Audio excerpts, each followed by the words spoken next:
Depuis dimanche 23 février a lieu un championnat mondial de cyclisme au Rwanda.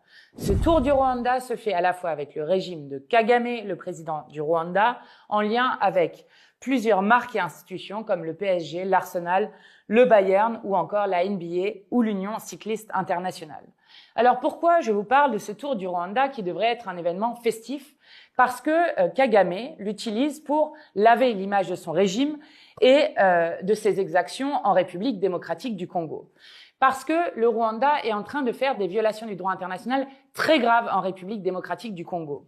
Le M23, qui est une milice directement soutenue par le Rwanda, continue d'avancer dans l'est de la République démocratique du Congo. Ils ont déjà pris la ville de Goma, 800 000 habitants, la ville de Bukavu avec 1,2 million d'habitants et ils continuent d'avancer au nord et au sud Kivu, menaçant directement 3 millions d'habitants dans les villes limitrophes.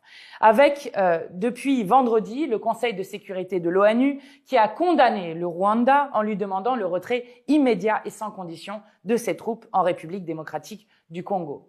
En République démocratique du Congo, il y a un conflit qui dure depuis des décennies, depuis les années 90, avec 6 millions de morts en République démocratique du Congo et en 2023, le record mondial de déplacés internes avec 7 millions de personnes déplacées à l'intérieur même du pays. Les rapports qui ont été faits notamment par l'ONU parlent de crimes de guerre, de crimes contre l'humanité, de viols et de violences sexuelles de masse, de torture et même de disparitions forcées.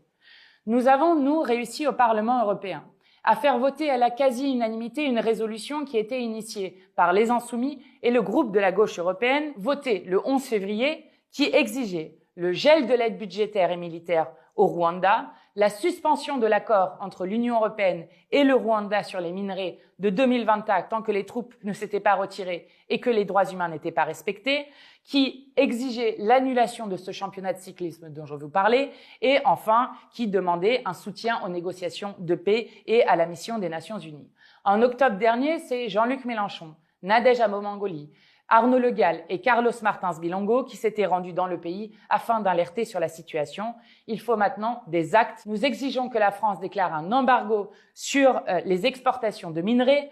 Nous exigeons un soutien à l'armée régulière congolaise et une saisine de l'Organisation internationale de la francophonie qui est aujourd'hui dirigée par une ancienne ministre de Kagame. Il ne faut pas laisser Kagame, avec ce championnat mondial de cyclisme, laver ainsi son régime des exactions qui sont toujours commises en violation totale du droit international.